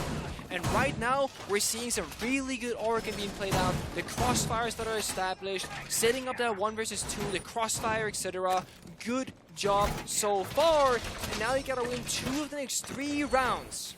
If you're Gaimin Gladiators, or if you're Wolf for that matter, to try and win it out. We can go all the way to 15, we can also just use the 14, but either way, it's going to be close given how this is playing out so far between both of these teams. It's going to be basement first for Gaimin Gladiators on the defensive side. They're going to get 2 turns on defense if they go there. Wolves, they get 2 attacks. Attackers must locate. All right, well, I don't want to take you away from the other channel because the matchup also just ended. But if you're watching on anything that has multiple screens or the ability to watch multiple browsers at the same time, we do have the B stream running right now. The matchup that just concluded was G2 versus Sandbox Gaming, the Koreans versus the Europeans. Okay. It was another EU APAC matchup. I'm not going to tell you the score. You can go find it out yourself. But anyway, the matchup is over. What do you mean, I'm sure you know what the score is. I actually don't know what this is. Well, you can Google it when this matchup is done. I'm sure you have the capabilities of doing that. Either way, do make sure to stop by both streams. Yes, please. We touched on the Azami play and how her prevalence in the meta allows teams to defend on this main floor very differently and expand past that turtle setup downstairs. We are seeing another perfect example of that. But it appears Wolves have carved right through it. Wasting no time. Hoven's in trouble, but has the hatch to drop through as a nade goes off, explosives used, and there's that adrenal surge that we talked about that can top up the players and put Wolves all back at full HP. I like that play, right? The keep barrier saves him because you can call that vertical sledge hole, then drop down the hatch, and now you're alive. If that was any other operator playing inside a server, you had to like take the gunfight, take the 50-50 gamble, or try to fight your way out of it. But because it's a Sami, because you had a spare keep barrier in your pocket, you get out scot-free. It's basically a free second life, and Ape surely heard that Proton, has the C4, goes to swing. It's a freebie onto Rise, of course, does take a bunch of damage, but that kill right there is massive. Nade's off the board, vertical gone, interplayer off the table as well, and Ape went up to tier 3 of tower. They have no idea this is happening. Even if they do, they gotta now make a choice. Do we take out Ape upstairs on tier 3? Do we leave him to roam? We don't know. There's not that much time. Opening picks have been almost dead even between these teams. Wolves have one more opening pick through these 13 rounds, 7-6. That's literally it, as close as it can get. Abe is still up there. Bibu possibly able to capitalize. And he gets it, but he pulls the ripcord first. They both fall. It's mutually assured destruction. An advantage for Gaimin Gladiators still, as you've taken Bibu or P4 out of that fight. Not exactly where you want to be. And if Abe's the only casualty that you find, that is A-okay. Now to drones, Wolves will go towards bunker. Do they have clearance towards pillar? Yes, they do. Shinka loses his opportunity onto a kill as the Kiva barrier goes up in front of him. And look, yet another to slow him down towards Freezer. Bibu with one, Mowgli another, narrowing the numbers on Gaimin Gladiators, leaving Rix and Tolji, but Tolji with the shotgun. He's playing Ring Around the Rosie. 3 huge kills. Gaimin Gladiators on match point. Phenomenal. The snap, the flick, the kill, secures it, leaves the shotguns down to Tolji. 2 huge members right now. Abe and Tolji in that round. 2v5 essentially. Found all the kills and all the value. And now, Gaimin Gladiators for the first time are in the lead in this matchup, and Wolves, they got everything to fight for. It's going to be a tactical timeout from Wolves. Gaimin Gladiators taking their tactical timeout all the way back at the tail end of round number 10 when it went to match point in favor of Wolves. Since then, they've won 3 consecutive rounds. Every round since taking that timeout has broken in favor of Gaimin Gladiators. This is the time where you have to cauterize the wound. And Liloon standing behind Wolves, well, they're going to have to sort something out. I don't know what you can really talk through at this point. I don't know what you can do to bring the team back in it. This is a defender-sided Oregon. Yes. On each team's respective defensive halves, the defenders won 4 of the 6 rounds. Wolves now go on to defense. So they have the favorable side. But that's the only attempt that they have at it. Because past that, it's Gaimin Gladiators to go back in round number 15 to defense themselves. There is no unlimited overtime in the group stages. We don't know if there's unlimited overtime, by the way, in the finals either. There wasn't back in Charlotte. I'm going to imagine that there isn't in Berlin, but there certainly isn't here at the group stages, which means we're 2 rounds away from seeing who wins this. If we do believe that today is the day of APAC, Gaimin Gladiators taking down Wolves in their very first matchup is a shocker to the standings, and it means that these W7M and OXG matches coming up are going to be even more important. Wolves will be back in action after this match against OXG. There's no real downtime for them, whereas Gaimin Gladiators have about 3 hours until they go up against W7M. And what a feat that would be to take down the #1 team in Europe and then try to take down one of the best teams in all of LATAM in the same day. Attackers are moving out to locate a bomb. I would say for Wolves, if they don't win this particular round, or this matchup in general, you gotta reset fast because you got a game coming up. But first, let's talk about this round right now. Overtime match point. We are gonna go basement. Hoven and Gaimin Gladiators have opted for a roam clear focus here. They got the Jackal. That's gonna help you locate the roamers and hopefully help apply some mental pressure. And they should know now that P4 is inside a tier 3 of Big Tower because he's been there every single round, and 2 of those times he actually ended up getting at least 1 kill inside that position as well. Mowgli has fallen off rather swiftly. Jackal pings are coming out. This should be a rather swift roam clear unless Wolves wants to basically aggress back into the attacking side. But so far, it looks to be the case of playing it rather safe right now. Not sure if it's the overtime effect coming in, but normally when you see overtime on the table, teams play a little bit slower and a little bit more cautious because, again, there's so much pressure on the line. Nobody wants to die first. Nobody wants to make that initial mistake. Mowgli, P4, tower side, Rise, Beagle inside a meeting with just Shinga holding down the bomb side itself. Tolji has been my MVP for this match so far. Yes. Doesn't matter what happens. I mean, unless, I guess if Ape or Joe have 2 incredible rounds or even 1 incredible round to finish this off, then maybe that changes. But the impact that Tolji has had on these rounds has been huge. Highly impactful kills, holding down dangerous avenues as he literally nades himself, making me maybe look a bit foolish. But that's okay. Told you, sometimes we all make mistakes. Happens. Yours just happens to be on a camera with a grenade in your hand. That's all right. Worth noting that they have not drawn out P4 inside a big tower. They have not Jackal scanned or tracked him either. It means that he is actually hiding right now. And P4 could be the single playmaker that Wolves need for a great flank. Even getting 1 kill would cause so much disruption. It's a bit of a shame for Wolves that the attic hatch is reinforced because that could be a great flank avenue. But instead P4 takes Ape off the board. That's Finger as well. Really high value target, and he's still roaming above. Now it's Gaimin Gladiators, that same position. Do they go upstairs, find the roamer? Do they go below and leave him be? Either way, 45 seconds left. We ain't got time to think. We gotta just act. Owen got the info.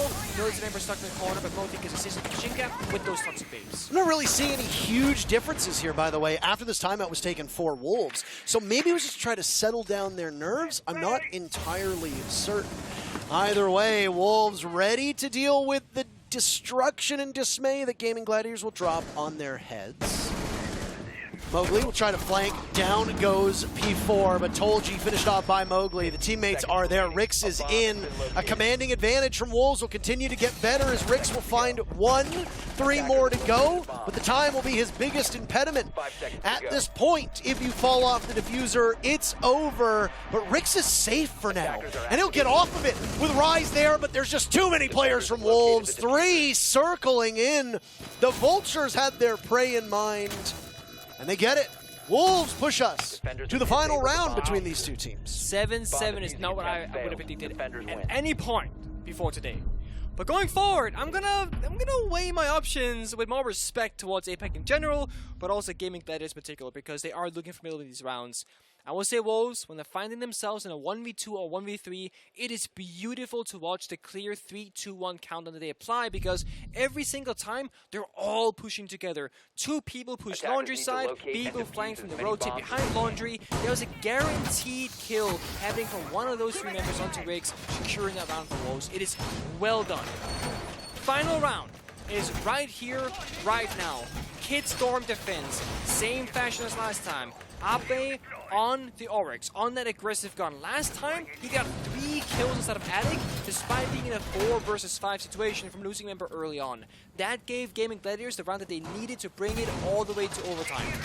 Now, they gotta do a similar thing to basically get the entire match victory against Wolves, and if not, they will falter, and Wolves hit it instead. This is for all the marbles. In what is going to be a very competitive group, need I remind you. It doesn't matter what your pedigree is. You need these victories. All of these teams are coming in with very good performances in their respective regions. On paper, the weakest team should, in theory, be OXG. But even then, there's still a team that can finish in the top of the major. They finished top 4 at Charlotte. They finished top 4 consistently in the NAL for many stages now. So there are no real slouches here. On paper, again, a lot of people would have said, oh, well, it's got to be Gaimin Gladiators. They have the least experience. You know, their stats are not that impressive on their own. They don't play in the most competitive region. But they've now pushed the #1 team in Europe to the 15th and final round on a map that is played by Wolves, who are 3-0 on Oregon. Gaimin Gladiators doesn't play Oregon. And here we are. So you cannot be sleeping on this team. You cannot be disrespecting Gaimin Gladiators at all. They have earned this praise. I am fascinated to see what this team does against W7M later today. You and I will be casting that, so we get to see it firsthand. But honestly, I said when it was 6-4 in favor of Wolves, I said win or lose, I'm impressed with Gaimin Gladiators. And now they are only 5 kills away from securing yet another victory for APAC today. They are. And we can almost see the pressure building up right now. No one's taking any gunfights. No one's taking any risk. We're droning, waiting, and seeing if anything comes our way. Mowgli now, aggressive angle. P4 droning out the bomb site. We're going to start seeing this piece of utility, the grenades, the flashbangs going out. Last time, Wolves rotated 1 member towards that big window as well to apply pressure from both sides. They haven't done that yet. So Wolves is clearly waiting right now, trying to spend all their seconds and all their drones available. Mowgli finds that aggressive angle to Joe again, just like the last time around. That means that we're in a similar position, 4 versus 5. Last time Ape, he saved the round. Well, there's a lot of damage done that's negated very quickly by that Adrenal Surge. Again, you can play a bit more freely. Hoven with 1, Tolji another, but that's it for Rix. The kill feed looking very orange now. It's Tolji down, and Mowgli picks up 2 huge kills. It was over before it even started that round. Wolves take it in overtime by a score of 8-7, but it was a nail-biter. And that is an exceptionally hard-fought victory for the #1 team in Europe. It's got to be a bit too close for comfort. You must have thought mentally they were coming into this game, we have to do better than 8-7. You almost certainly bet that they would have expected a better result than 8-7 for themselves. But Gaimin Gladiators fought for every inch of that map. Incredible performance from the Indonesian players. Oh boy, I can't believe it. Honestly, it's such an upset in itself, even though Wolves still won. It really is. It came so close, so many rounds, the 1v1s, etc. Even that final round looked like it was going to be a Gaimin Gladiator victory.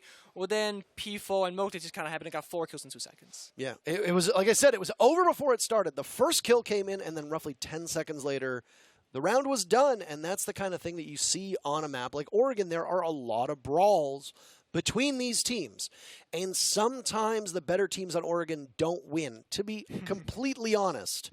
I don't know which of these 2 teams were an actual better team because they were both so evenly matched. On defense, the teams really shine through with their strategies. I mean, it was a very defender-sided Oregon. 2 rounds on overtime, breaking in favor of the defense, the 1 attacking going in favor of Wolves. And what a time for that to happen. They take their time out. They win the very next 2 rounds. And I don't know what Leland said. I don't know what the rest of the team said, but it clearly worked. Either way, honestly, incredibly impressed with the first major international competition that we've ever seen this Gaimin Gladiators roster in. And I have high hopes for them for the remainder of these group stages. There's still an outside chance that they can make it in. Obviously, losing one of your 6 games that you're going to play in this group is not terrible. It's okay. Yeah. Or 8 games or however many games they end up actually playing. My numbers in my head are skewed because I feel like most of the majors we're always missing a team. So the numbers are always changed. So it's like, oh, they have 6. Oh, actually they have 8 this time. So but either way, still plenty of time for Gaimin Gladiators to pick up some more points. An overtime loss is obviously not the result that they wanted, but it's what they're going to get. It's true. I will say I'm actually very surprised that Wolves held that time up so long because I actually thought for some reason they had spent it earlier, and I thought, oh, they blew it early. But they spent it in overtime, essentially, all the way towards the end. That's impressive because if you're up against the Gaimin Gladiators and it's so close, I'm just like, maybe you said earlier, but it worked out, so I'm not going to judge too much, but I was surprised by that. All right, well, that's it for this matchup. We've got one more for you with Nick and I before we go on a break. Wolves are going to have only a couple minutes to recenter themselves after that 8-7 victory over Gaimin Gladiators because they're going up against one of the top teams in North America and a team that finished in the top 4 of the Charlotte Major. OXG versus Wolves is up next, but before we get there, our commercial obligations. We'll be back after this break. Ooh.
Paris, Mexico, Stockholm.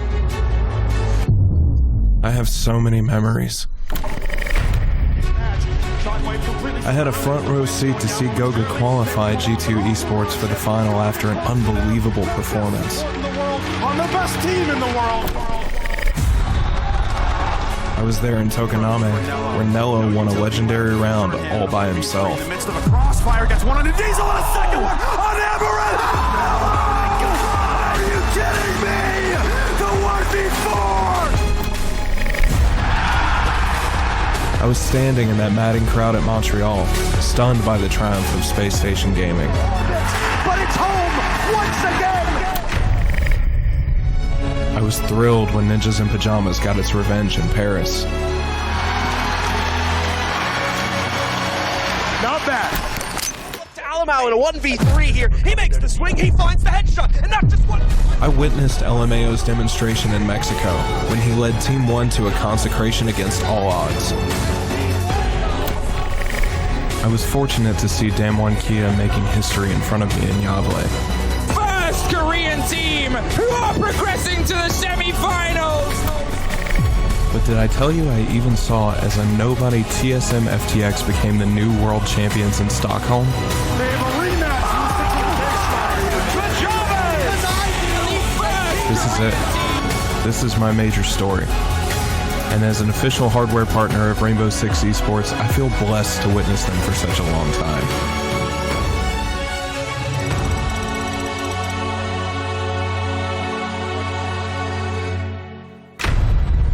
You say 30 seconds and he just said 10.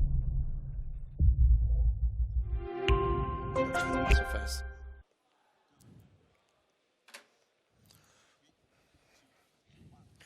All right, welcome back, everybody.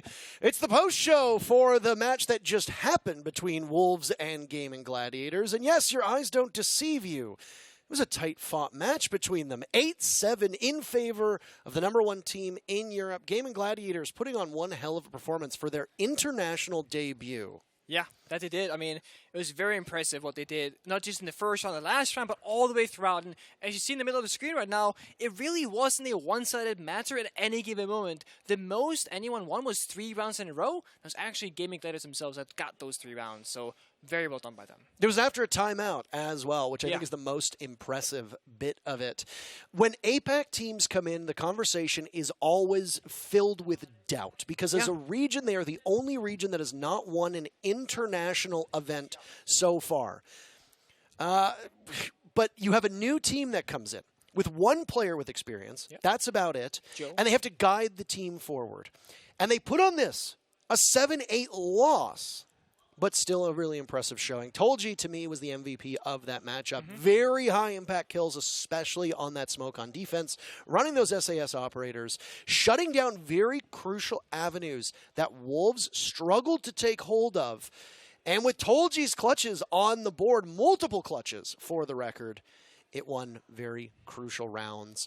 You might be wondering what's going on. What's the landscape here? We'll throw up the group results for you. This is the only matchup for this group that's been played thus far. But let's take a look at all the groups. I guess we'll start with Group A in case you haven't been paying attention.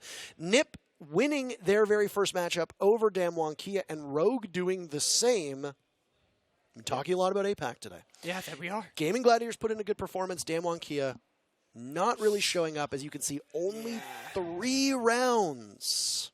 Out of 17. That's a rough start for them. Yeah, that it is. That's Group A, and that's pretty much what happened so far over there. Let's take a look at the next one if possible. Throw up Group B if we can. And there's only been one game that's been played so far. And yes, I told you this. You had to look it up. Yep. G2 Esports toppling the Korean team of Sandbox Gaming by a score of 7-3. We need to remind you that G2 scraped their way into the major on the last possible minute. Not only did they need to get a certain amount of points, but they needed their opponents to lose at the right times. And, well, maybe it's a little bit of German magic because we are only steps away from the G2 HQ. And the very final play day, G2 makes it in, and they start off with a victory. They'll be in action later today against the Sonics. Let's take a look at Group D as well, or we'll go to Group C first. This is what just transpired. Wolves taking down Gaimin Gladiators. They pick up 2 points because it went to overtime. It was the only overtime matchup that we've seen so far today. And as you can see, in this group, it Wolves, Gaimin Gladiators, W7M, and OXG, every single point matters so much. So this 1 point difference between OT and regulation is going to be possibly, at least, a huge factor for these teams. So Gaimin getting 1, Wolves getting 2. Let's see what happens later on. And finally, we have Group D in front of you. Look at Elevate. Look what's going on right there. Look at what's going on right there. What's happening? Some dubs. Well, Elevate apparently up 6-0. Again, we only had the one overtime matchup of the day so far. Remains to be seen with all of the games still to go. We're not even halfway through the day yet. But it remains to be seen whether we'll see overtime again. But Elevate, the Thai team, really putting in a good showing. They surprised a lot of people by finishing as high as they did at the 6 Invitational back in Stockholm in February. I think they surprised people with their results today. Yes. 2-0 is not exactly the start that I think most people would have had on their bracket for Elevate, but upsets happen. We had LATAM Day back in, what was it, Mexico, or was it, and then the 6 Invitational where every LATAM team won, and every LATAM team did really well. Now, obviously, every APAC team is not won today because Sandbox are 0-1, Damwon Kia are 0-2, and Gaimin Gladiators are technically 0-1, even though it was an overtime loss. But Elevate really showing up. So APAC looking strong. We'll see Sandbox later today as well. I don't know exactly what their result will be in their next matchup, but it's very clear that both Damwon and Sandbox have some work to be done. I think Gaimin Gladiators do too, but W7M will be a handful later today. It will. I mean, W7M kind of messy, or a bit of a handful, I think, matchup-wise. Yeah. And we're going to see Wolves and OXG play very soon, which I think as well. Very, very important matchup. You know, top teams from both NA and Europe. And when how you saw Wolves play, I'm not sure if it's going to be like a landslide for OXG or going to be another close series. But either way, super excited to watch it. We'll be casting it. So We will. Super excited for that as well. I will say about the Wolves and Gaimin Gladiators game as we wrap up now before we toss to a break, is it wasn't as frag heavy as I thought it would be. It was actually a much more structured game between the two of them. And one of the things that I noticed most about Gaimin Gladiators when we were rewatching some of those VODs from APAC South is that they do tend to kind of play by the seat of their pants in a lot of these matches. They just fly in and they get very aggressive. They take gunfights needlessly and oftentimes recklessly. There was much more restraint from Gaimin Gladiators this time around. And Mowgli also showed a bit more restraint on his entry, and maybe that could be just the uncertainty of playing against a team that you've never played against before and a style that you don't necessarily have the most experience with. I agree. And I think there's a bit of respect as well, right? Because Wolves didn't disrespect Gaming. They're just running into the building, not joining corners. There were definitely signs of saying, like, we're not going to underestimate you. We know you're capable. We're going to take it nice and slow. And the few moments where Wolves didn't take it slow, they got punished, right? So respect on both sides. Love to see it. It's Wolves versus OXG up next. One of the top teams in North America versus the top team in Europe. Only just a couple minutes away. Sit tight. We'll be right back.